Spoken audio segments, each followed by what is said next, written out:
அஸ்ஸலாமு ஏற்கனவே உள்ள வீடியோவில் 1ஆம் கேள்வியிலேருந்து 6ஆம் கேள்வி மட்டும் பார்த்துருந்தோம். இப்போ 7வது கேள்வியில இருந்து நம்ம இதை பார்ப்போம். 7வது கேள்வி பார்த்தீங்கன்னா, அதை சொல்றாரு, பாம்பை கண்டு பயந்த பிள்ளை பாம்பை கண்ட பிள்ளை பயந்து சத்தமிடுகின்றது சொல்லியிருக்காரு. அதில் பார்த்தீங்கன்னா பயப்பாடு இவ்விடத்துக்கு பயந்தங்கிற விஷயம் சொல்லப்படுது. இதன் போது பிள்ளையின் உடலில் ஏற்படும் மாற்றம் யாது சொல்லி கற்றுக்காரு. அப்ப நம்மளோட உடல் பயப்படக்குள்ள அதாவது ஆபத்தான நிலைமைகள்ல பரிவு நரம்பு தொகுதி தான் என்ன செய்கிறேன் இங்கே தொழிற்படும். பரிவு நரம்பு தொகுதியால நடக்கிற செயற்பாடுகள் ஏதாவது வந்திருக்காங்கிறத பார்க்கணும். அப்ப முதலாவது விஷயம் பார்த்தீங்கன்னா, முதலாவது கண்மணி துவாரம் சிறிதாதல். எப்பயுமே பயப்படக்குள்ள என்ன செய்யும், கண்மணி துவாரம் பெரிசாமே தவிர சின்னதாகாது. சாதாரண நிலைமையில என்ன செய்யும், சின்னதா இருக்கும்.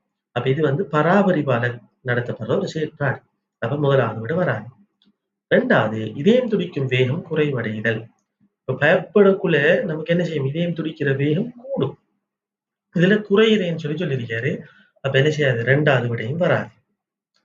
அடுத்தது 3வது சுற்றுச்சுருங்கல் அசைவு தூண்டப்படல். சுற்றுச்சுருங்கல் அசைவு தூண்டப்பட்டுச்சுன்னா என்ன செய்யும், நம்மளோட உடம்புல பசி ஏற்படும். பசி ஏற்பட்டும் அந்த ஆபத்தான நிலைமையில பசி ஏற்படுமா நமக்கு? பசிங்கிறதே நமக்கு விளங்காது அந்த ஆபத்தான நிலைமையில. அப்ப இதுவும் வராது. இது என்ன எல்லாம் இந்த 3 விடையும் பராபரிவு தொகுதியால வரும்.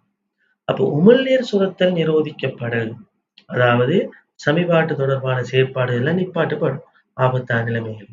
அப்ப அந்த விடை தான் சரியான விடை. அப்ப 7வது கேள்விக்கு உங்களுக்கு விடை வரும் 4வது விடை. 4வது விடை. அடுத்தது 8வது கேள்வி. இதை நாம வேறையா பார்ப்போம். என்ன கற்றிருக்காரு, அசட்ரிக் அமிலத்தில்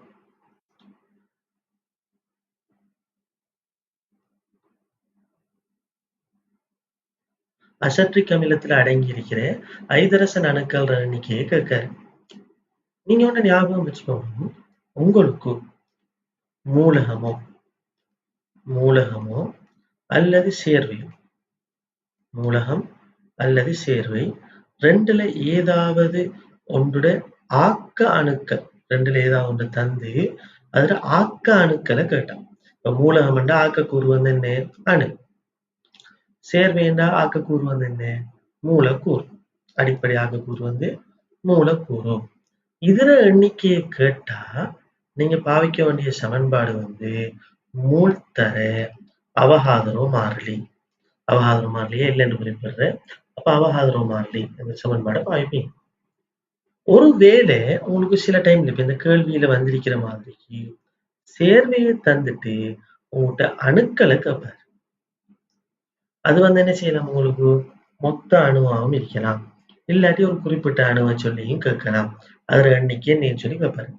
இப்படி கேட்டா இதே சமன்பாடு தான், மூழ்தர அவகாதரோ மாறிலிங்கிறது அப்படியே வரும். இதோட எக்ஸ்ட்ராவா உங்களுக்கு சேரும் ஒரு மூலக்கூறில் உள்ள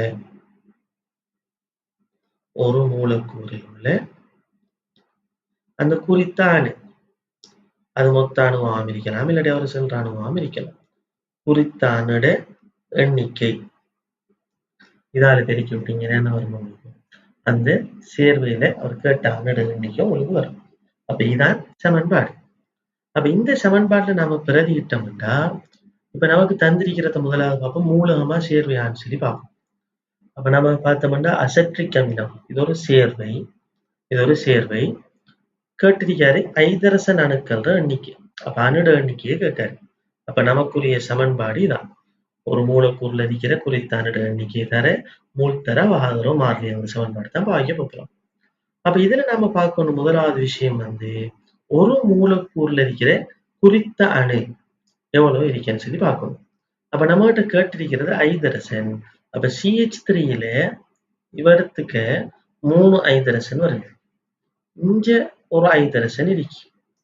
அப்ப 3 ஒன்று மொத்தம் 4 ஐதரசன் ஒரு மூலக்கூறுல காணப்படுகிறது. அப்ப 4 தர. அடுத்தது மூல். மூல் காண்றது நீங்க படிச்சிருக்கிறீங்க.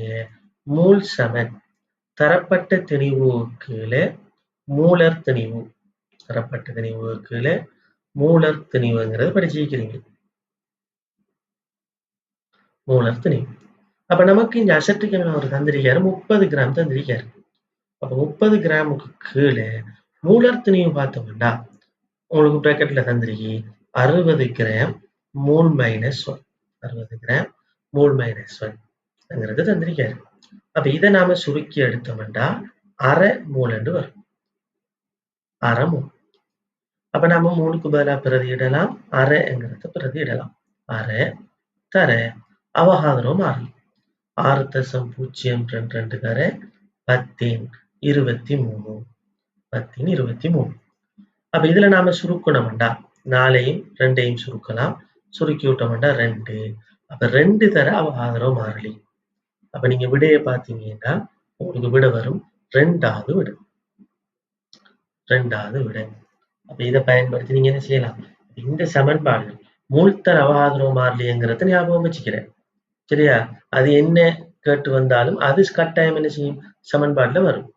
சேர்வையை தந்து போட்டு அணுவக்கக்குள்ள மட்டும் சேர்வையை தந்து போட்டு அணுவக்கக்குள்ள மட்டும் உங்களுக்கு ஒரு மூலக்கூறுல இருக்கிற குறித்த அணு அந்த கேட்கிற அணுட எண்ணிக்கையால நீங்க பெருக்கணும். அப்ப அதை மட்டும்தான் எக்ஸ்ட்ராவா சேர்க்கணும். சேர்த்து விட்டீங்கன்னா இப்படி செய்யலாம் இந்த கேள்விகள். இதை மாதிரி கேள்விகள் அடிக்கடி எக்ஸாமுக்கு வாருது. சரியா? இப்ப நாம பார்ப்போம் அடுத்த கேள்வியை பார்ப்போம். அப்ப 8வது கேள்விக்கு உங்களுக்கு விடை வரும் 2வது விடை. அடுத்தது 9வது கேள்வி. பின்வரும் சேர்வைகளின் pH பெருமானம் குறைந்து செல்லும் ஒழுங்கை காட்டும் விடை எதன்னு சொல்லி கற்றுக்காரு. அப்ப இதை நாம பார்த்தோம்னா pH பெருமானம் குறைஞ்சிட்டு போறீங்கன்னா pH பெருமானம் நீங்க படிச்சிருக்கிறீங்க 0ல இருந்து 14 மட்டுக்கும் இருக்கு. அப்ப குறைஞ்சிட்டு போறேன்டா 14ல இருந்துன்னு சொல்லணும் 0த்தை நோக்கி போகணும். அப்ப 14 நாம நடுவுல எடுக்கலாம் 7 எடுக்கலாம். 7 வந்து நடுநிலை பதார்த்தங்கள். நடுநிலை பதார்த்தங்கள் pH. 7 விட குறைஞ்சாக்கள் அமிலமாகும். 7 விட குறைஞ்சாக்கள் அமிலம். 7 விட கூடுனாக்கள் மூலம்னு சொல்லி பார்த்திருக்கோம். இதுல மூலத்துல வன்ம கூடுனாக்கள் வன்மூலம். வன்மூலம் எப்பயும் உயர் பெருமானமா இருக்கும். மென்மூலம் என்ன செய்யும்? அதை விட கொஞ்சம் குறைய இருக்கும். பொதுவா சொல்றாங்க 11 தொடக்கம் 14 இது வந்து வன்மூலத்துல pHன்னு சொல்லி சொல்றாங்க. அப்ப மென்மூலத்துல pH வந்து என்ன இருக்கும்? மென்மூலத்துல pH வந்து 8 தொடக்கம் 10 இருக்கும். 8 தொடக்கம் 10. 7 வந்து நடுநிலை. அமிலத்துல எடுத்துக்கிட்டோம்னா அமிலத்துல வந்து மென்னமிலம். மென்னமிலம் வந்து 4 தொடக்கம் 6ங்கிற pH எடுக்கும். அடுத்தது வண்ணமிலம். வண்ணமிலம் தான் ஆக குறைவான pH எடுக்கும். அப்ப வண்ணமிலம் வந்து 0 தொடக்கம் 3ங்கிற pH எடுக்கும். அப்ப நாம இப்ப இந்த விடையை தெரிவு செய்ய வேண்டிய ஓர்டர் வந்து pH குறைஞ்சிட்டு போறது. அப்ப ஃபர்ஸ்ட்டுக்கு நமக்கு வரணும் வன்மூலம் வரணும். அப்ப வன்மூலம்னு சொல்லி நம்ம பார்த்தோம்னா நம்ம ஏற்கனவே படிச்சிருக்கோம் வன்மூலங்கள். சரியா? NaOH, KOH இதுகள் வன்மூலங்களுக்கு உதாரணமா படிச்சிருக்கோம். அப்ப நாம இங்க பார்க்கக்குள்ள 3வது விடையிலே நான் வந்திருக்கேன். NaOH வந்திருக்கு. 1வது விடை வராது. 2வது விடையில HCl இருக்கு அதுவும் வராது. 4வது விடை NH4H அமோனியா நீர் கரைசல். அது என்ன செய்யாது? ஒரு மென்மூலம். அப்ப அது வராது. வன்மூலம் ஃபர்ஸ்ட்டுக்கு வரணும். 3வது விடையில இருக்கு. அப்ப 2வது வாவு மென்மூலம். மென்மூலத்துக்கு உதாரணம் என்ன? அமோனியா நீர் கரைசல் NH4OH. அப்ப அது என்ன? 2வது விடையா இருக்கு. அடுத்தது மென்னமிலம். அதுக்கு நாம படிச்சிருக்கோம் H2CO3 கார்போனிக் அமிலம், H3PO4 போஸ்போரிக் அமிலம். அப்ப இதுல ஏதாவது ஒண்ணு வந்திருக்கான்னு பார்த்தோம்னா அது வந்திருக்கு. கார்போனிக் அமிலம் வந்திருக்கு. அடுத்த வண்ணமிலத்துக்கு HCl H2SO4, அது மாதிரி HNO3 இப்படியான உதாரணங்கள் பார்த்திருக்கோம். அப்ப இங்க நமக்கு HCl தந்திருக்காரு. அப்ப 3வது விடை தான் சரியான விடை. pH குறைஞ்சிட்டு போற ஆர்டர்ல சேர்வைகள் வந்திருக்கு. இதை ஒருக்கா பிள்ளைகள் நீங்க கட்டாயம் பார்த்துக்கணும். ஏன்னா பாஸ் பேப்பர்ல அடிக்கடி வார கேள்விதான் இந்த அமிலங்கள், அதாவது வண்ணமிலம், மென்னமிலம், மென்மூலம், வன்மூலம்ங்கிறது அதோட உதாரணங்களை சம்பந்தப்படுத்தி, இப்படி pH சம்பந்தப்படுத்தி ஏதாவது ஒரு கேள்வி வந்துகிட்டே இருக்கும். ஒவ்வொரு வருஷமும் வரும். அப்ப எப்படியோ 100ல 1 மார்க்ஸுக்கு இந்த கேள்வி இருக்கும் குறைஞ்சது. அப்ப என்ன செய்யணும்? இது இந்த உதாரணங்களை சரி கொஞ்சம் பார்த்து வச்சுக்கணும். யார் யாரு வண்ணமிலம், மென்னமிலம், மென்மூலம், வன்மூலம் யாருங்கிறது. அப்ப 9வது கேள்விக்கு 3வது விடை. இப்ப நாம அடுத்த 10வது கேள்வியை பார்ப்போம். 10வது கேள்வி வந்து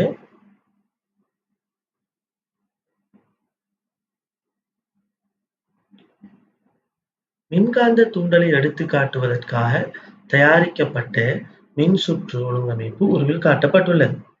அப்ப மின்காந்த தூண்டல் ஏற்கனவே ஒரு கேள்வி பார்த்தோம். மின்காந்த தூண்டல்ங்கிறது என்ன? ஒன்று அசைவு, இல்லாட்டி என்ன செய்யறேன்? சுழற்று. அசைக்கிற இல்லாட்டி சுழற்றுவதன் மூலம் கடத்தியில மின்ன தூண்ட மின்ன உருவாக்குறது. சரியா? அப்ப இது வந்து மின்காந்த தூண்டல்னு சொல்லி சொல்லுவோம்.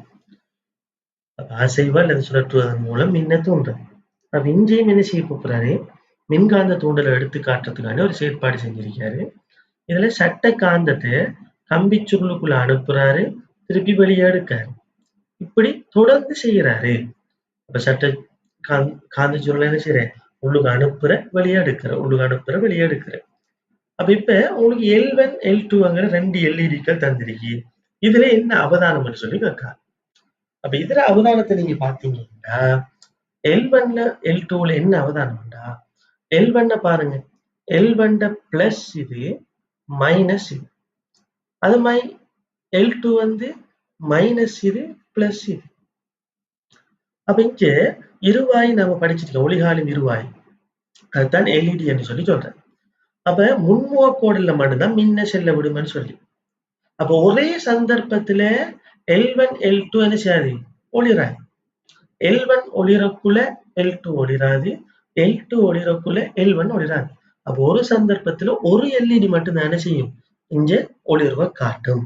மற்றபடி என்ன செய்யாது? ஒளிராது. ரெண்டும் ஒரே டைம்ல ஒளிராது. அப்ப நம்ம உள்நோக்கி அசைக்கக்குள்ள L1 ஒளிருதுன்னா வெளிநோக்கி காந்தத்தை அசைக்கக்குள்ள L2 மட்டும் ஒளிரும்.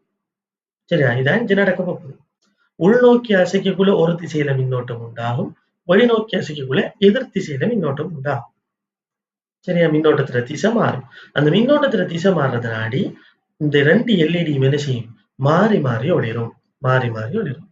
அப்ப இந்த கேள்விக்கு 10வது கேள்விக்கு விட என்ன வரும்டா? 4வது விட வரும்.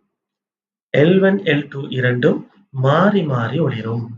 L1, L2 இரண்டும் மாறி மாறி ஒளிரும். ஒரு ஆள் ஒளிர்ற டைமுக்கு இன்னொரு ஆள் என்ன செய்ய மாட்டாரு? ஒளிர மாட்டாரு. அப்ப உள்ளுக்கு அசைக்கக்குள்ள ஒரு ஆள் ஒளிர்ந்தா வெளியால எடுக்கக்குள்ள அடுத்த ஆள் ஒளிருவார். 10வது கேள்விக்கு விட 4வது விட. இப்ப அடுத்த கேள்வி 11வது கேள்வி. தாவரங்களில் நடைபெறும் சுவாசம், ஒளித்தொகுப்பு செயல்முறைகள் தொடர்பான சரியான கூற்றை கேட்காது. இதுல பாப்போம். 1வது விட சுவாசம் இரவு வேளைகளில் மாத்திரம் நடைபெறும் சொல்லி சொல்லியிருக்காரு. அப்ப இங்க இரவு வேளைகளில் மாத்திரம் என்று வந்தபடியால இந்த கூற்று பிழை.